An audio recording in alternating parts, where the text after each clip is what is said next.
Hey guys, Broheen here from the Gamer Emporium channel, bringing you an update for Rift 3.0 on the Mage Pyromancer spec. Not much different from the 2.8 spec. I'll tell you that the rotation is the same, even looking at the soul tree. It's still 61 Pyromancer, 3 Harbinger, and 12 Stormcaller. So the 3 in Harbinger, just a reminder, this is exactly the same as the old spec from 2.8. So just as a reminder here, the 3 in Harbinger goes into Eldritch Knowledge, and the 12 points split up in Stormcaller. 5 of them go into Storm Energy, 5 of them go into Cyclogenesis, and 2 go into Conductive Medium. Now the only difference that we have here compared to the old spec is you have your masteries, your Mage masteries over here. So for the level 61 mastery, there's not really much good in here, so we just basically said, hey, while we're in combat, let's heal 25% of your endurance, which isn't really much, but there's not really a good reason to pick anything else in here. So I mean, in the end, you can do the masteries how you want, but this is the way I found that it works best. So looking at the level 62, I put it in healing exigency. Not sure how to pronounce that, but not a big deal. So when you get critically hit with a damaging ability, the next single target healer you receive within 5 seconds has a 100% chance to critically hit. So makes it so when you're in a raid or a dungeon setting, if you get critically hit with something, the next heal you get is a crit. So it's basically a way to ensure that if your healer has to quick snap heal you because they see your health dip close to being dead, they can basically crit heal you back up to full health in one shot. Like a Coolermaster's Bloom, for existence, might be able to do that. So level 63 mastery is Mental Cynosure. All these words that I'm not sure how to pronounce, driving me nuts. So mana regeneration increased by 10%. The big thing about this is increases the amount of charge your abilities generate by 10%. So if you know how to play Pyromancer, you know the spec is very dependent on charge to keep your stacks up for increased damage. Level 64 mastery, use Calculated Annihilation. That'll increase the damage of your cast time abilities by 8%, your channeled abilities by 5%. It'll reduce the damage of your instant abilities, which is the only downfall, but the reason why I picked this is because Fireballs, being able to cast them faster, already does a shit ton of damage to an enemy.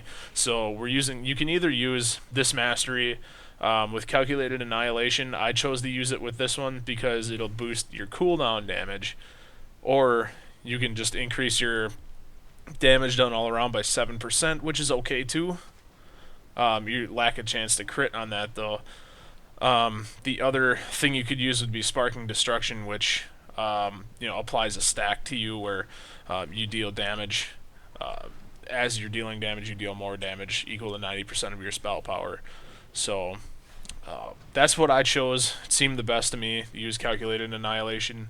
Now, for level 65, we use Phantom Stream, and we use it to damage, not to heal. You can use it to heal if you're soloing, but for right now, for the sake of this video, we use it as another cooldown ability for the cooldown block.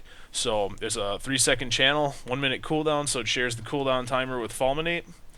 And let's get to showing you the rotation. So your buffs, yet again, Pyromancer's Armor, Lightning Charge. The Crystal doesn't really do anything anymore, I guess, because my gear is different now, and I don't have the new Crystal yet.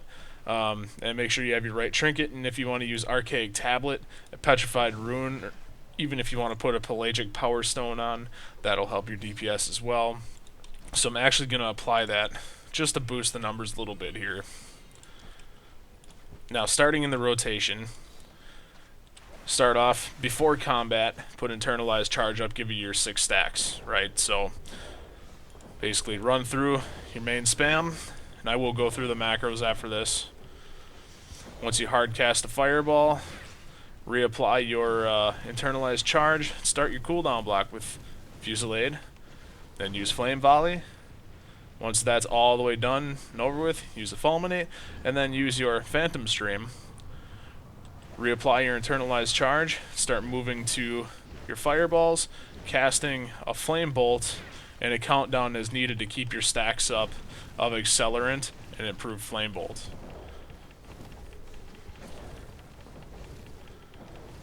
Every 6 abilities, reapply Internalized Charge. Once you're back to normal casting fireballs, you're kind of going back to the main spam and waiting for your cooldowns to come back.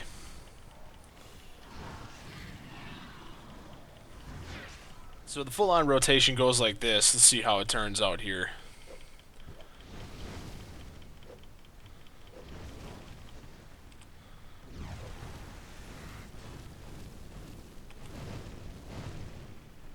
I'm trying to do my best here. See if I can't make the DPS better.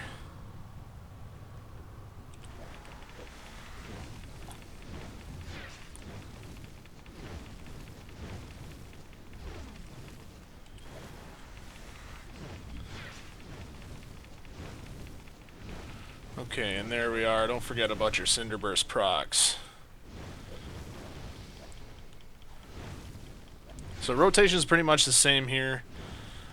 This is actually my second try at this rotation.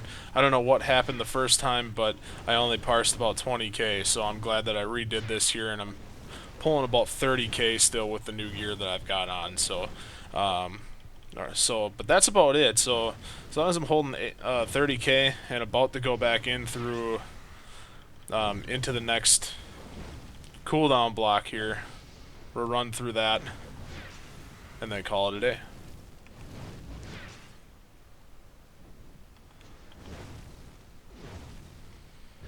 God, I love this Phantom stream. It's so helpful. Alright, so 30k so far. Here's what the gear looks like. Just some greens from the new stuff, some greens down here for the new 65, level 65 stuff. You know, I mean, spell power's a little more than, you know, almost 8,700. So it's not really that great of stuff for what it is, but for what it is, it's actually pretty good considering I don't have a crystal that I can use, so I might as well break these guys down. So, alright guys, thanks for watching, and I hope this guide helps you figure out the new way to run Pyromancer. So make sure you use that Phantom stream.